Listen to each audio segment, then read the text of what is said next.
everybody. Welcome to the show today. Now, I wonder what it's like to have my finger on the pulse of paranormal world.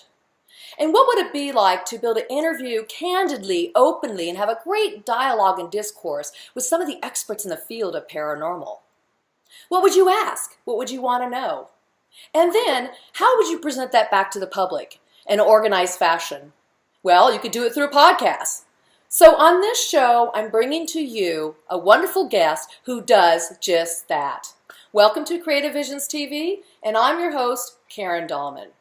So, today's guest is an educator, a blogger, a musical artist, an amateur photographer. Although I want to say his photography is really quite nice. And he's also a paranormal podcaster.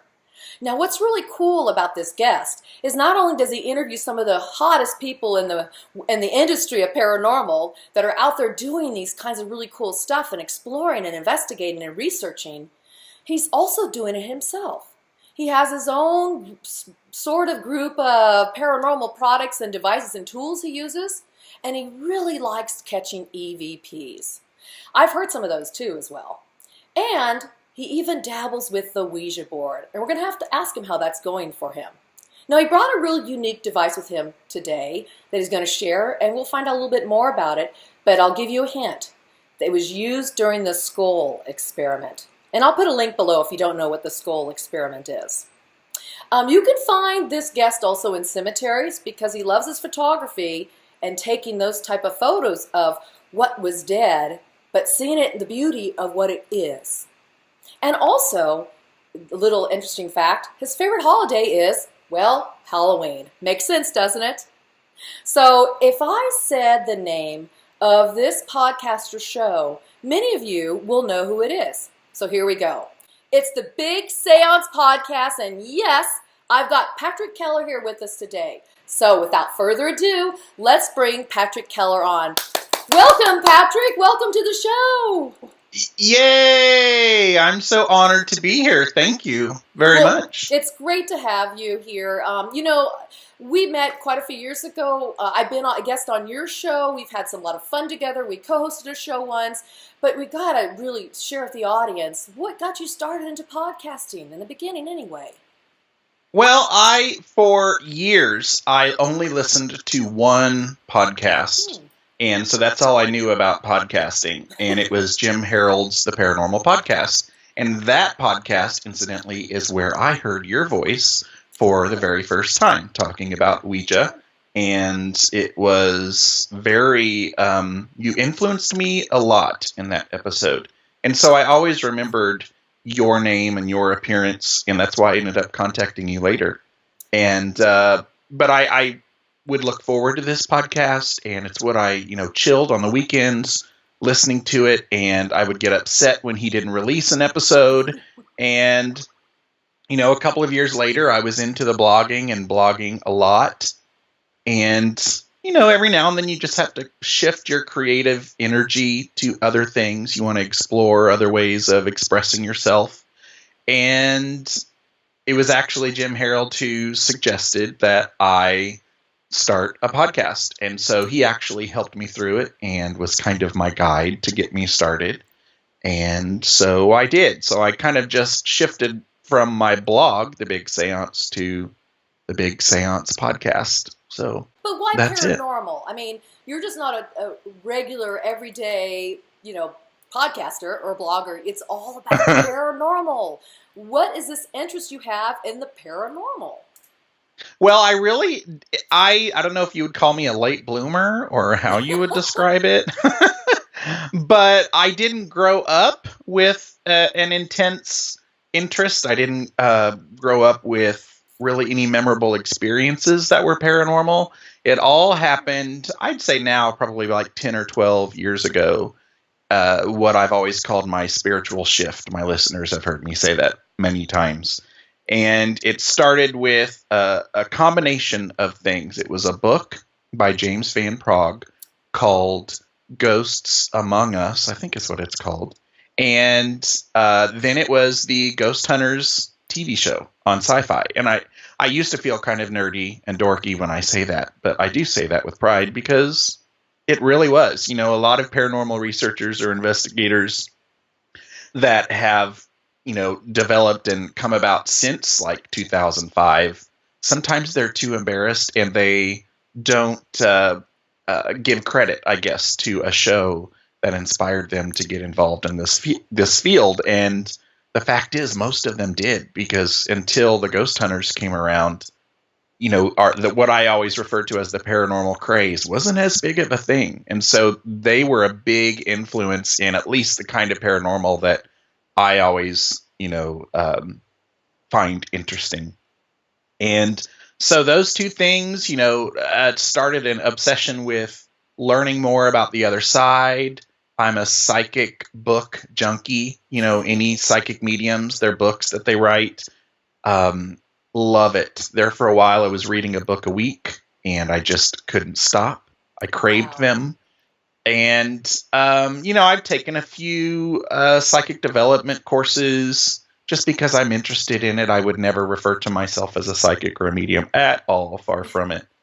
But I just, every now and then I find a new topic and I latch onto it. My tagline has always been my paranormal world, because when things pop up in front of my face, like when I all of a sudden learn about astral projection, I start reading about astral projection. When I learn about meditation or channeling, then I start reading about channeling, and then it's in my brain, and then I interview people who are doing those things. And so I just kind of hop from one topic to the next. But it's been only like I said, 10 or 12 years of this spiritual shift.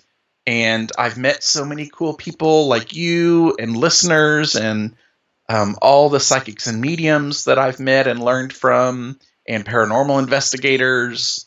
So it's kind of a balance between all things paranormal and spiritual, metaphysical. And sometimes that's tough. Sometimes that's a delicate line.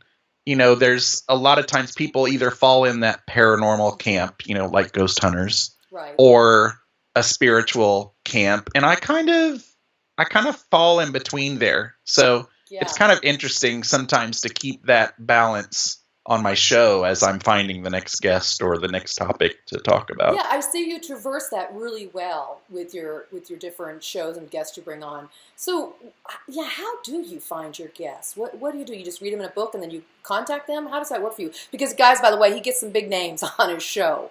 So how do you go about that? Well, at the beginning, it very much was. I had, you know, 2 or 3 years, well, 5 or 6 years, I guess. I'm bad at math. 5 or 6 years when I started the podcast. Yeah. 5 or 6 years of all of these books that I'd racked up and had on my shelf that really influenced me in this area.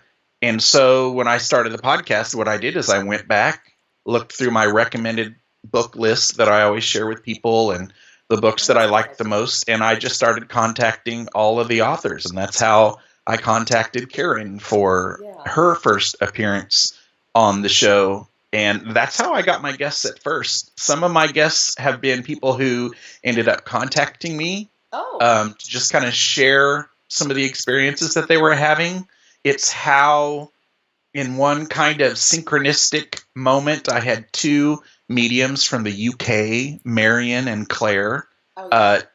They didn't know each other, and separately they contacted me, I think, in the same week to talk about their, development circles and being a platform medium in the UK. And by the way, they both are dynamite. I know them both as well. Oh, yeah. They're fantastic. Yeah.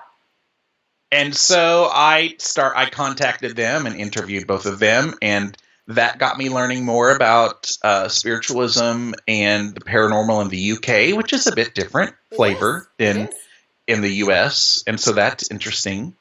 And there are some guests that I feel like it's just, I guess, like I said, synchronicity, but by luck, they've kind of just fallen in my lap. You know, I'm not, I don't jump out there and throw myself at big guests very often. And I'm probably not very good at, doing that, at saying, hey, and I want you to be on my show. And so a lot of my guests like Uri Geller and Guy Lyon Playfair, and you know, a lot of them have just kind of fallen in my lap. So I've considered myself very lucky. Yeah, for some of I would those say it was guests. very synchronistic. I don't believe in luck or fortuity. I believe in synchronicity, and I think that you were at the right place with the right timing, and also your energy was out there pulling in these people to you. His show is really phenomenal. By the way, it's one of my favorite podcast show. I just love it, Patrick. You do such a great job with it. So give us some juicy information that some guest has shared with you that's really kind of knocked you for a loop or put you into a new paradigm with the paranormal or spiritual. Well, I guess what comes to mind right now, there's probably several things if I thought long enough I could talk about. But when I talked to Uri Geller, who, you know, is quite a character and, you know, is very Googleable online, and you can find lots of things, you know, from either skeptics or from, you know, people who are pro Uri Geller and spoon bending, but the fact that he was a spy, which I knew that, but you know, I don't know a lot about that and a lot of that history. And he was telling me, and that was the same week that I talked to him, again, synchronicity or luck, whatever, is when they released all of these secret documents. The government released documents of his investigations, you know, but it was like big breaking news internationally, and to be the first to talk to him about that, and he even recognized that in the interview, it felt really cool, but also a lot of pressure. So, and then at the end, he said, I'm quite confident that, I'm fairly confident that the NSA is probably listening to our conversation right now. And I was like, what? Oh my gosh. I'd be like, what?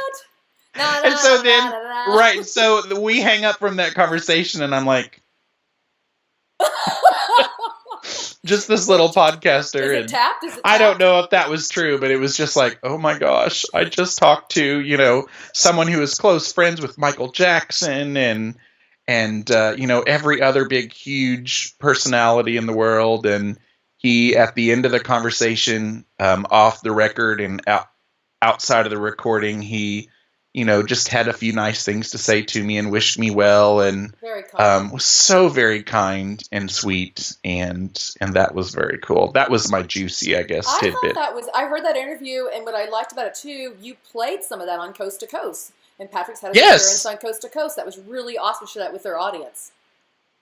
Yeah, it was cool, and I was proud to share that. And again, it was just when he said, and you're the first one that I've talked to about this, I was like, yes! I know! And it's on recording. Breaking news. So tell us, what does it take to put out a good paranormal podcast? One that's going to keep building subscribers and people come back and keep listening. What does it take? Well, you definitely have to be a nerd in the area that you're going to, you know, podcast about. Otherwise, it's just work. You know, there's no passion or inspiration involved. And you know, I've got paranormal things going on in my brain, or it's something I'm reading all the time. And so that kind of keeps me inspired. But, you know, I just pay attention to conversations that I have in either social media or in the podcast group. You know, I have a podcast group, the Big Séance Parlor, for listeners of my podcast. Here we go. Oh, yeah. Cheers to you. I love this mug. Thanks. Can people still get this mug, too, if they want one? They can. Here's my Ouija mug. I know you don't have a Ouija mug right now, but they can. I forget what it's called. It's the Paranerd store or something they can click on at bigseance.com. It's really a nice little mug. I love mine. But so it's really keeping your feet, your hands, your eyes, your ears, everything into the paranormal at all times. It's something you love, you're passionate about. So that is really, I would say, 90% of it. If you do something you're passionate about, you really can't go wrong. What do you think? You're an educator. What would you say about that? Yeah, I just I really, really encourage people to read and find books about it. And you know, I teach podcasting as a unit for some of my middle school kids in my school. Very cool. I've taught vocal music for many years and piano for many years, but the last 3 years now has been a class called Music Production and Technology. We call it MPT. And so I actually get to talk about this a lot. Trying to get, if you tell a middle school student, cool, you get to record a podcast and it's all your own. And I want it to be 8 minutes and you can talk about whatever you want. Okay, go. Most of the time, they're really overwhelmed, and they're like, oh, my God, I have to listen to my voice. What? I have to record my voice. What?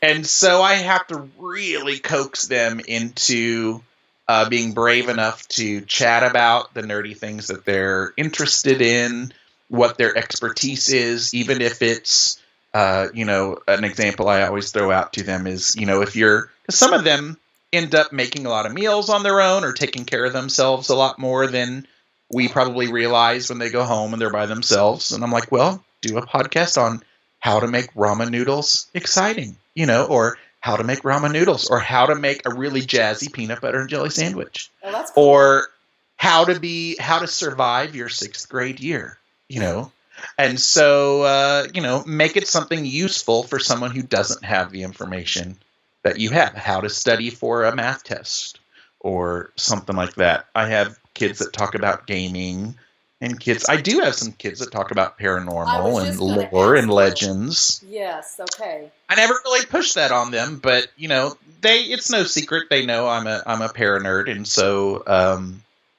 I'm very glad to have some kids that also like talking about that. Okay, wait a second. You just said a word that's used a lot on the Big Séance podcast, para-nerd. Para-nerd. Explain that to the audience. Those are my biggest supportive listeners. Mm-hmm. I call them my para-nerds, or anybody who chooses to tune in to the show. And for sure, the people that are involved in my Facebook group, giant para-nerds. Hi, para-nerds. Hi, para-nerds. Hi. So tell us now, you dabble, as we talked about in the intro, EVPs and also the Ouija board. How is all that going for you? Well, I haven't done a lot of experimenting with EVP in quite a while. I've kind of slowed down on that. And a lot of the experiments that I was doing, for a couple of years, I was really involved in my paranormal investigation team that I formed with my family. And those were some really cool experiences. I learned a lot that I still keep with me and that I, store in my brain, today. But it's very stressful, and it takes a lot of energy from you. And I was, spending a lot of overnights, either at locations or at my desk on a school night, staring at video or analyzing audio. Some investigations for like months at a time and taking it very, very seriously. And I was, you might say I was too serious about it. And because I very much enjoyed it, and, I got a lot out of it, and I felt like I hoped that I was helping some people and not just doing it for fun. But it's kind of burned me out. Yeah, it's a lot of work. I remember when I told you I was going on the Queen Mary, which I did, I think was that a year and a half ago. And you're like, good luck with all the audio. I mean, I had audio all night. I had audio around the boat. I was like, I kind of gave up on the audio. Because after all, I do really well just using the Ouija board. And even though the Ouija board is laborious, the audio is really laborious for me and tedious. So that's not my thing. EVPs are not my thing, but I can understand. I have got such appreciation for somebody who can get into that and listen to reels and reels, the old-fashioned way, reels, just tapes and tapes of this audio. It's a lot of work. Well, and when you're also, I have a big skeptic side of my brain, which you're very aware of. It's very good to have. And so I will hear lots of artifacts in audio, and after I find something, then for hours I will go back and forth and fight against my own mind about whether it's paranormal or not. And I did that both with the paranormal investigation and my EVP. I did sometimes weeks in the summers, weeks of all these in-depth EVP experiments just at my own home, and some joint experiments with some other investigators. And then it would be a job of just poring over the audio, and I'd end up having just files and files and files of artifacts. And you'd have to decide, is this, my stomach making a noise? Is this me sniffing? Is this me, is this the dog from the other room? Is this... And, I have some artifacts that I am fairly confident were paranormal and such cool experiences. But in the end, I just had to kind of stop and realize that I just need to enjoy myself, and it doesn't matter if I've proven it one way or the other, and it's interesting, and if I find something cool, but there's no pressure to like present it to the world and say, this is paranormal or this is not paranormal. And you just, let the world decide. And, sometimes I won't know. I don't know what my thoughts are on things, but I still want to believe it's real, and I'm still interested in it. And I guess that takes me to the Ouija board, because when I started the Ouija board, after, listening to lots of interviews with Karen and talking to Karen on my show, I started using the Ouija board, and I don't ever get experience. I don't ever get activity from the Ouija board. And I've reached out to you. You've given me lots of advice. I've used the Ouija board with partners. I use it a lot by myself. I just don't ever, and I don't know if it's the analytical mind, if it's the skeptic mind, if it's a block that I have, or if it's not meant to happen. But I still, it's why I kind of poke fun at people who talk about how the Ouija board could be evil. Because the joke I have is like, well, really? Because, the Ouija board's sitting here like as a coaster on my table because it doesn't do anything for me. So if I'm supposed to be so afraid of this Ouija board, how come it does nothing for me? But I still love it. And I've got, several boards, and I use them every now and then. Let's see your boards. I know you have a collection of them. Okay. I'd love to see what you've got. So this is the one that I've been using the most lately. And what is the name of the woman who used That's Lisa Parker's board. Lisa Parker. Lisa Parker. Yeah. It is beautiful. I love it. I love the coloring and how vibrant it is, I guess. Like that it's in a circle. It's unique. I have one board that's in a circle too, and it's fun to do that. It's beautiful. I think this type of board, if I'm not mistaken, is more commonly used in the UK. I think, and they would put like a glass, on here. They often don't use the planchette; they put like a clear glass, and they use call it that it way. Using the glass is what they call it. Yeah, yeah. I just think it's really cool. And then this is the one that I've used the most before that. So, and this is just the Parker Brothers. That's the glow in dark one. Yes, like the circa 2000 something. Yes, exactly. So, yeah. This was the first one that I had gotten. So probably a lot of people have that one. That's a good one. I have that one too. That's a good one to start with, for sure. And then, sorry, I'm going away from the microphone here. This one was given to me by a listener who's a fabulous artist. Look at and that. His name is Josiel Lorenzo. And it's Josiel with a Y, if you're looking for that. And these are some of the characters that he draws. And after an interview that I had of him on my show, he told us that he was getting ready to work on some spirit boards. And so my mom actually got this for me from his site. So very nice. What's the planchette like on that one? I'm not familiar with the planchette. If you have it. It's so very cool because it's got like a crystal thing. Oh, wow. I don't know if that comes through really well. No, we can see that. Yes.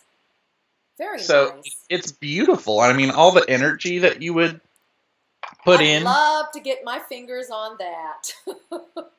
And then I think you also did you get a Ouija board from this same listener of my show? I sure This did. is from Lana Carbon of Carbon I have Lillies. One too. They did such an incredible job. Mine's the Egyptian portal board, and I showed a lot on my show. That is gorgeous. Yeah. Patrick's theme that he loves is that old Victorian seance, parlor theme, of course. Mm-hmm. And they put that picture on that. It's just perfect for you. Incredible. And then here's the it has a candle. planchette with a candelabra on it. God, I love it. Yeah, it's beautiful, beautiful. So yeah. And then I have one more that has a story that I'm supposed to tell. Oh, okay. I'm making lots of noise as I It's all right. bang We Ouija like boards. noise. Oh! And that is the Swami Ouija board. Do you remember this story, Karen? Oh, I do. Please share with the audience. This is a great story. Okay, so I find this one evening with my partner at, which here, it's not called Cost Plus. Here it's called World Markets.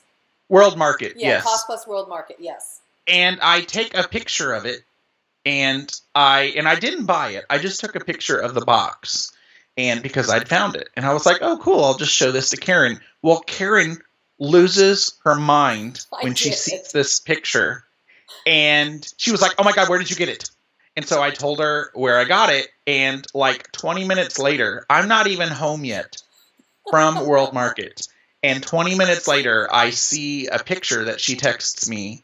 And it's this Ouija board in her back seat with a seatbelt on it. It was strapped in. I'm a good Swami mom. Strapped in. So she left immediately to Cost Plus and purchased the Swami board. And then suddenly that week, every paranormal, celebrity and enthusiast had the Swami board, and Robert Murch and just about every paranormal Ouija nerd. Every collector went and got that board as soon as I posted it. And so they were like, yes, look what I got from Karen Dahlman. And I was like, oh, but I started it.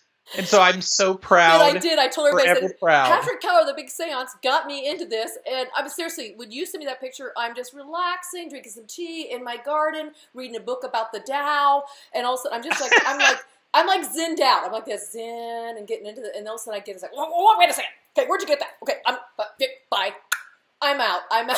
But there's a history to that board, though, right? It's a recreation of an original. What's that about? Of one that was made in 1940s by Giftcraft, and they got the rights to remake it. And I don't have it with me right now to show you, but I'll put a picture up right now. And they remade it, but the original one, it looks a little different. They changed a few things. The new one, though, I really love this planchette. Do you have the planchette there to show? I do. Yeah, it's a nice big chunky planchette.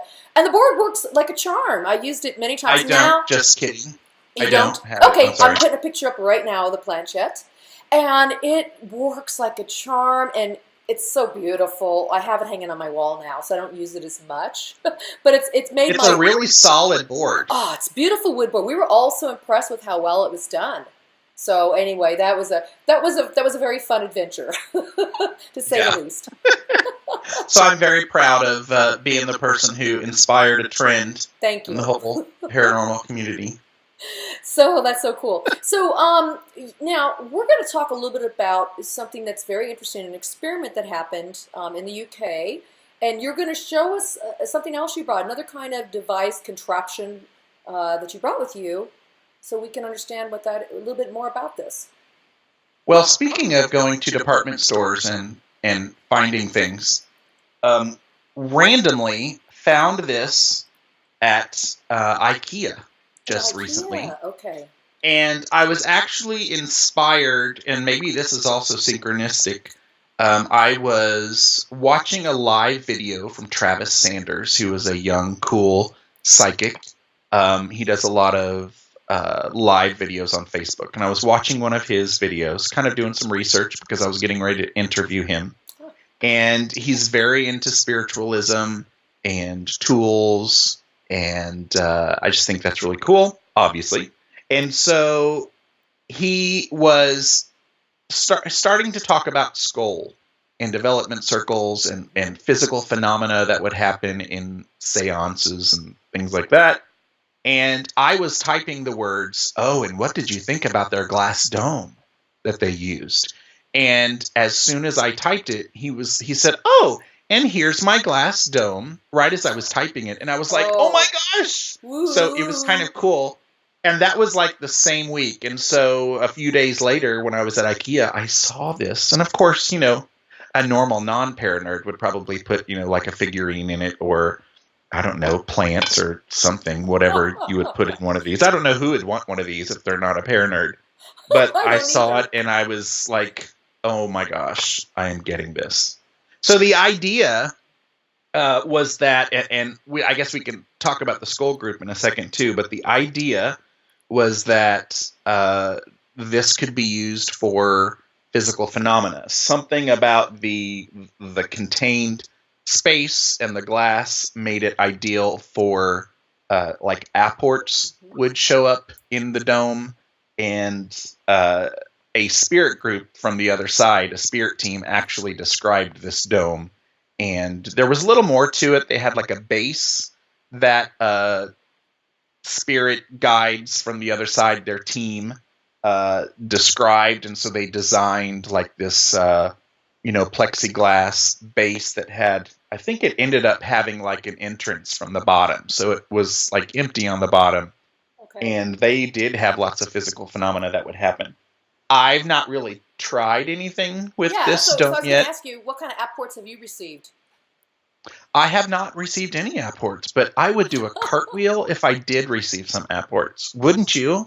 Listen, I have never had that phenomenon happen to me, but I'll tell you, Sai Baba, who's now deceased, people would come see him in India, and he just put out his hand, or somebody put their hand out, and he put like a diamond ring. People got apports from him all the time, and this was a physical living man. But you're talking about the spirits from the other side coming through and giving gifts. Now, I've read about this phenomenon, and of course I know about the Scole Experiment and the group and what they did and all the things they received.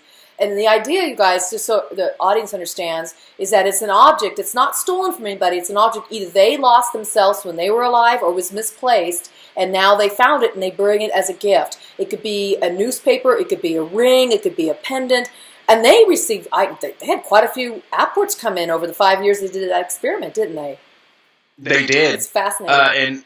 And not even just apports, but some of they would have like light phenomena, sparkling light, almost looking like stars or something pop up inside this thing. They would also put, I don't know if this was directly involved with the glass dome, but they also, and people talk about this a lot, would get camera film, photographic film. Yes. And it would be in the packaging still, brand new film. And they would get instructions to like leave it for a certain amount of time or have a session around it. And then they would open up the film and they would develop the film, and there would be images of like a city from, hundreds of years ago, or a picture of a newspaper from, World War I, and things that could be verifiable.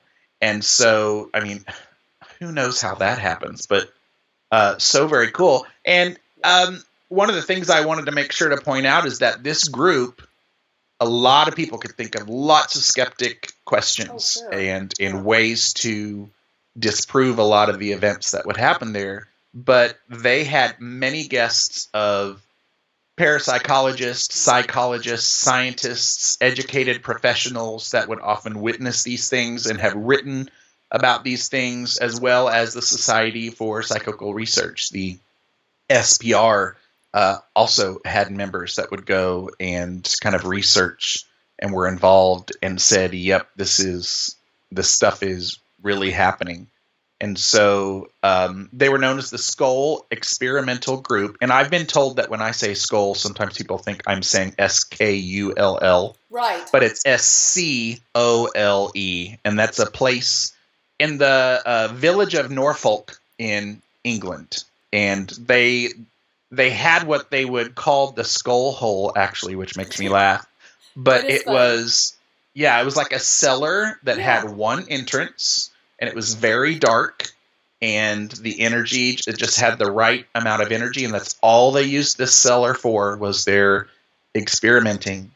And it was 4 people. It was 2 mediums and a couple of other, spiritually minded folks, and they kept it the same group. They kind of developed over time. They started getting messages from who they called their gatekeeper, and his name was Manu. And Manu brought in all of these spirit team members. I think they believe one of the people that they got help from was Thomas Edison. Yeah, he is one of the people. He and so they got his signature signature on some photographic film that came with the instructions for something. They very often got instructions for some experiment. They got hieroglyphics, like other languages that came through that these people were not educated to understand what that language was. Things came through that these people knew nothing of. I mean, it's very fascinating. Rupert Sheldrake, the scientist, biologist, got involved too, and he was involved in some of the sessions. They had a group of 3 people, if I recall, that were all experts, as you mentioned, and they did a task force where they investigated this, and they came with the conclusion of that this couldn't have been faked. Although they don't know how or why or what was going on, they just said there's no way you could have faked this. These things are really happening. It's definitely, if you're into the paranormal, you're into psychic phenomenon, even telekinesis or psychokinesis, some of these different things that we say we can do with consciousness, we don't fully understand. I highly recommend doing some reading. You have a book there on that? What book do you have? There was a book written about it. It wasn't written by the experimental group. But it's called, is it in there? Okay, The Scole Experiment by Grant and James Solomon. And you can see it's all tabbed lovely. with notes and stuff. There's also a documentary that was made. You can watch it on YouTube. I'll put the link below. I'll give you both the book, and because he likes that book and he's gone through it, and I'll give you the documentary, which is worth exploring. I mean, I always say, and I know you would say the same thing too, from the shows you do in the world and how you get prepared for your shows, is really study up and learn as much as you can about this stuff. Doesn't mean we have to believe it all, but definitely it's worth learning so you can begin to understand that we really don't understand consciousness. We really don't understand all these things that are going on. The more you explore, the further we go into it, we really don't know. And that's kind of cool, and it's good to be skeptic about it, keep that skepticism going, but also be open to the possibilities. I mean, these people were sure open to the possibilities, and what they came out with was just incredible. Kind of along the lines of what you were saying, too. I don't ever describe myself as an expert at anything. Like, I feel like there for a while I was really up on everything EVP and ITC, instrumental transcommunication, and a lot of those experiments. And, I've kind of, I haven't caught up with that in a while. But I talk to lots of guests of things that I'm interested in. And like you said, I keep an open mind. Some things I don't necessarily believe as strongly as other things, but I do have an open mind, and I just love, sometimes I don't get everything. When Karen comes on my show, oh my gosh, she gets so, what's the word I always talk? Esoteric. Esoteric. She gets so esoteric. She's my esoteric queen, and I just kind of nod my head and smile. And his eyes are glazing over. He's like, yes. Is she almost done? Yes. So, but I love it. I still love it. And you don't have to understand all of it. And maybe one of these days I will. Maybe one of these days I will suddenly get communication from, Thomas Edison on my spirit board, or get a newspaper in my glass dome or something. Who knows? Well, you know what? I've told Patrick this before, back to the Ouija board. I really think if I sat down with you, as we talked about before, I really think that I could help you get that to work for you. We talk about this on this show a lot. It really is such a subtle movement that you have to learn to notice it when it happens. And if you don't even know what you're trying to look for or feel, it's really more of a feeling. If you don't know what you're trying to feel, you'll miss it. And so it's that subtle, that's all I can explain it as. And if I sat down with you and said, okay, you feel that? And you're going to go, maybe, okay. It's going to be that hard to notice. And then once you notice it, you're off and running, I guarantee. And trust me, when that happens the first time, you are going to get a call from me, whether it's 3 a.m. or no matter when it is. I will be so excited. I will text. I will take that call. I will take it because, because you know what? It's a breakthrough. We have breakthroughs all the time in our life, and when you have a breakthrough like that, that's huge, right? Mm-hmm. Now, yep. Well, I mean, any person who's into EVP can tell you what it was like the very first moment that they caught their first EVP. I mean, I have several moments of EVPs where you find it, and then I also have moments where you think it says one thing and you go weeks thinking it says one thing, and then you dig into it deeper and then you find out it says something completely different that means something completely opposite, and it's shocking, and it's just it makes you wonder how we're going to be communicating decades from now. How much clearer is it going to be? How much easier is it going to be? That's a good point. Now, you have a couple devices you brought with you of what you use for EVPs? I do. Yeah, I would love to see that too. What tools you use for that trade?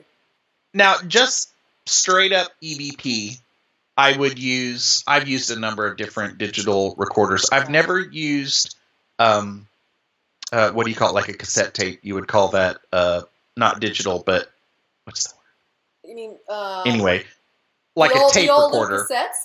Yes, like I've never used a tape recorder for EVP. Some people still swear that is better than the tape? Is digital. That why? Because the tape, it picks up more subtleties? Okay. Because of the tape. But then the thing is, that is easy. In this day and age, when you find things, you want to be able to store it and share it. Yeah, and, a cassette is hard to play the audio online.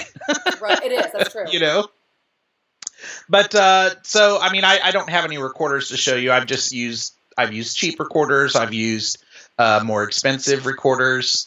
And toward the end of when I was doing a lot of experimenting, I was using 2 or 3 recorders at the same time. And that was allowing me to kind of compare, if something happened in a moment, you could compare how it sounded in, at least 2 other recorders, which was nice. And there would be some interesting times where you would catch a voice in one recorder, but not 2 of the other recorders, which is interesting. That is very Were they near each other? Yeah. Do you have them right next to each other? Well, always in the same room. Okay. They sometimes would be right next to each other. Sometimes they'd be more spread out. But that I always thought, that has to mean something, right? If it gets into one recorder, but not another one. It's interesting. But I also, there's kind of a spirit box craze going on in the world now. And it's been out for a while, and I think it got started on a lot of ghost shows or paranormal shows. But this was one of the very first that was really popular. People talk about the SB7, and this is a spirit box. All right. I'm used to Frank's box. I experiment with the Frank's box, the bigger one. Yeah, very similar. Same kind of thing, and he was probably the first, actually, Frank something, right? Yeah. So it's stolen from his idea, but this is, I guess, is more of the modern kind of version of that, and it's a modified radio that goes through every single frequency and station.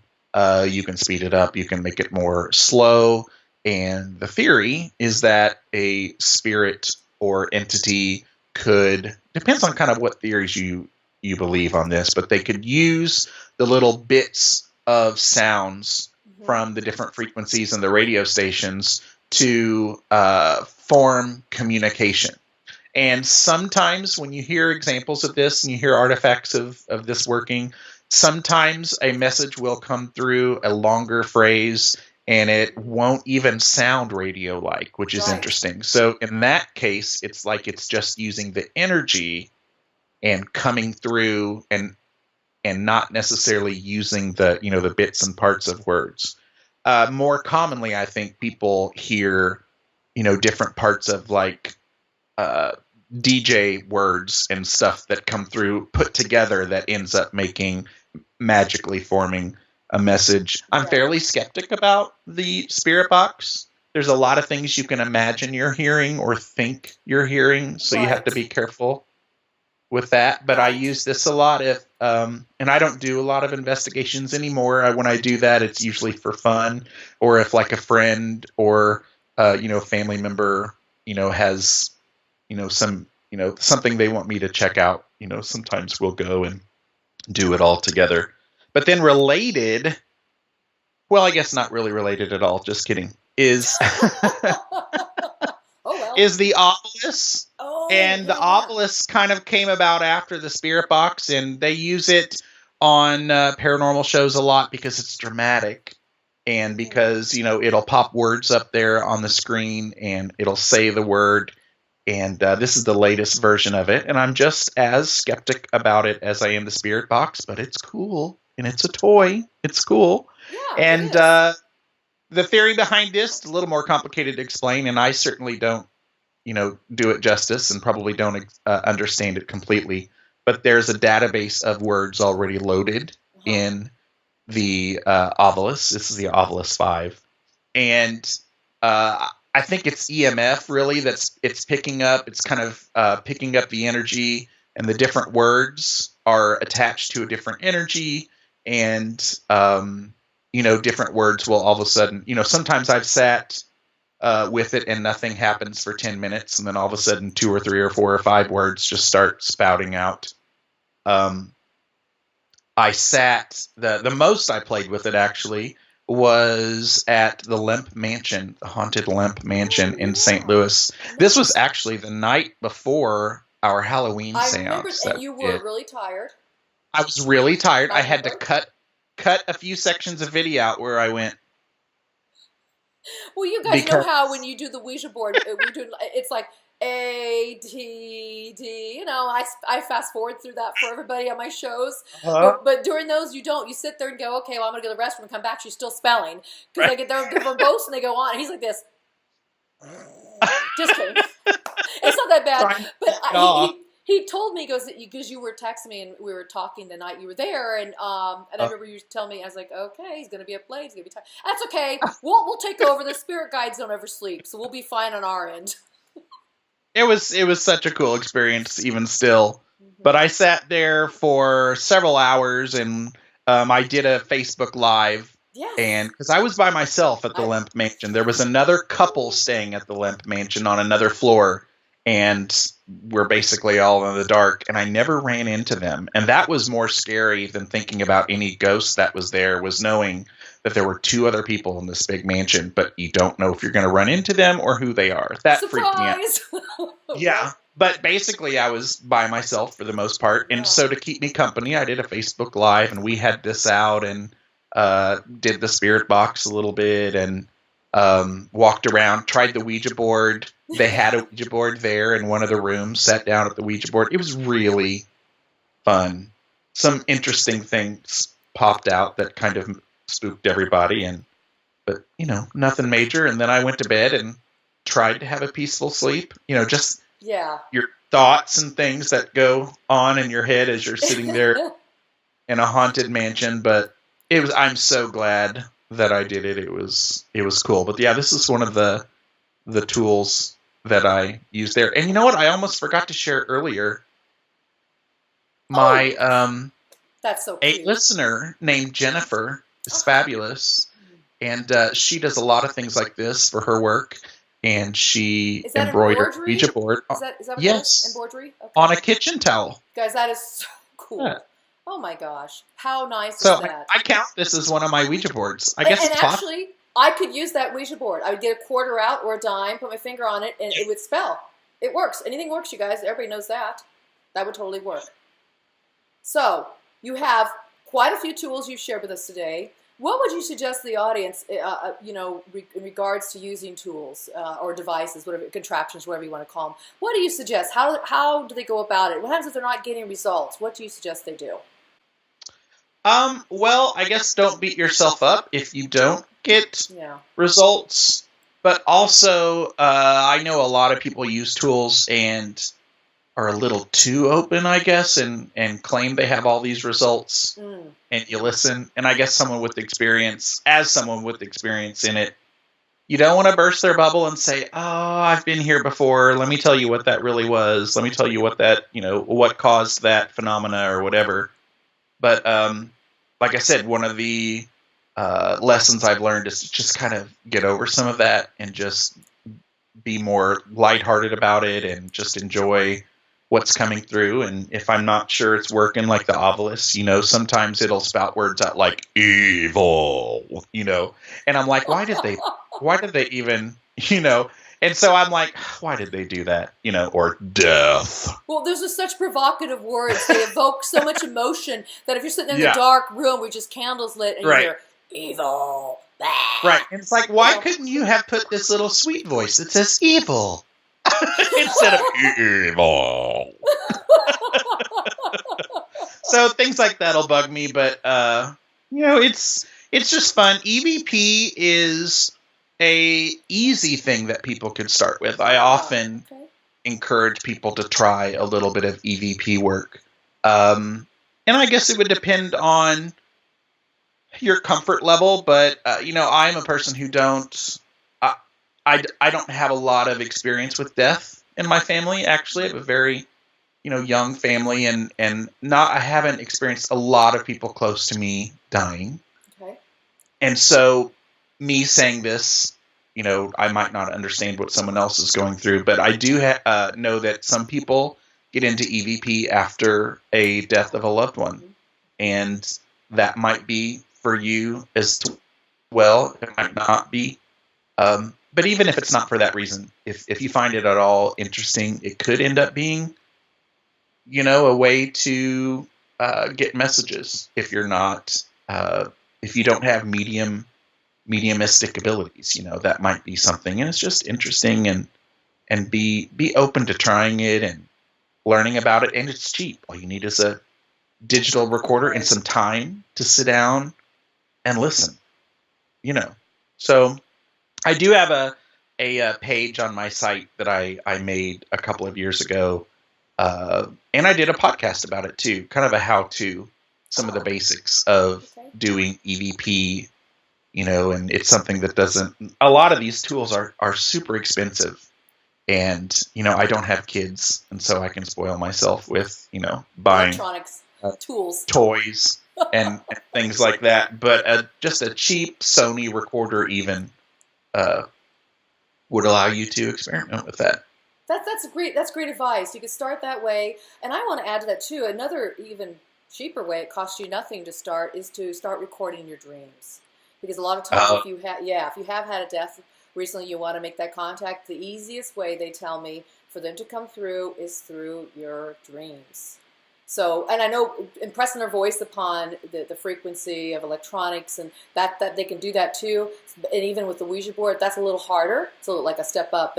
But yeah, EVP is a good way to start. I've messed around with that, as I said too. I record all my sessions, not to get EVPs, although that could happen. I do it so I can keep my notes, and I know what I asked, and it's it's documented. But dreams are fabulous. Well, Patrick, it's been such a pleasure having you on our show today. You've been a great guest, a lively, fun guest.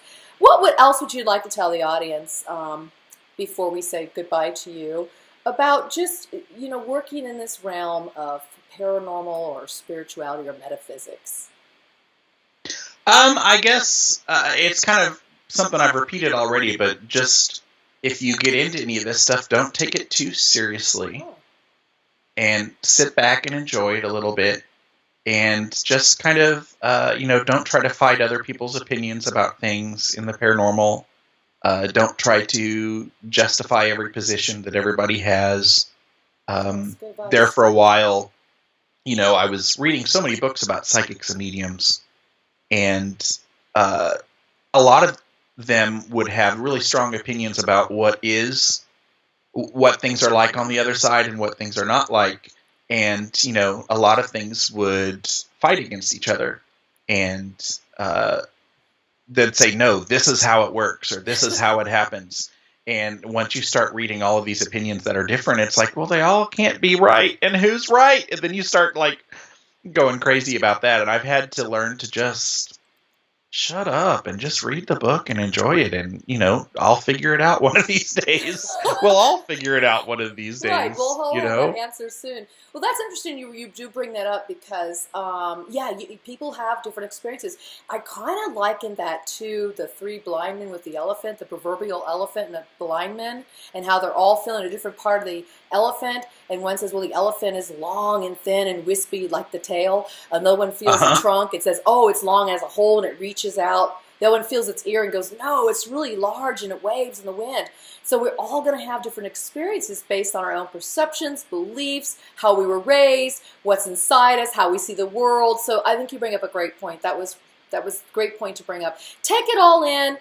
You will find things that differ. And I like the fact you said you don't have to fight it. You don't have to say, okay, this doesn't match, so I got to throw it out. Or this does match, I'll keep it. It's like just being open. Because the more we are open, the more we can learn. Right? Right, teacher? And I've been enjoying it more. I think I enjoyed it less when I tried to justify everything and prove everything, or throw out things and try to be so scientific about it. And I say scientific in quotes because, I mean, I'm not a scientist at all. But I just had, once I threw it out, then I started enjoying, learning about it a lot more once I took it easy and not so serious. Oh, very well said. Well, Patrick, thank you again for being on our show. It's been a delight having you. And I look forward to hearing more of your shows. And you guys check them out for sure. I'll put the link below. But thank you again. Yay! Thank you. I'm very honored. And I know you'll be on my show again soon because you always are. Yay! Well, there you have everybody. Here's a gentleman who's really out there exploring the psychic phenomenon, the paranormal world, metaphysics, spirituality, supernatural. And although he may not get his own results, his own experiences, he still pursues it because of the love of it, because of the exploration of it, because he wants to discover. And who knows, someday, as he said, we all will probably have those answers. But until then, he's having fun with it. And that's some of the best advice you can give somebody is get out there, follow your passion, and enjoy it to its utmost and fullest that you can. Well, listen, thank you for joining us here today. This was Creative Visions TV, and I'm your host, Karen Dahlman. Now get out there and go explore, just like Patrick, and I'll see you again real soon. Thank you.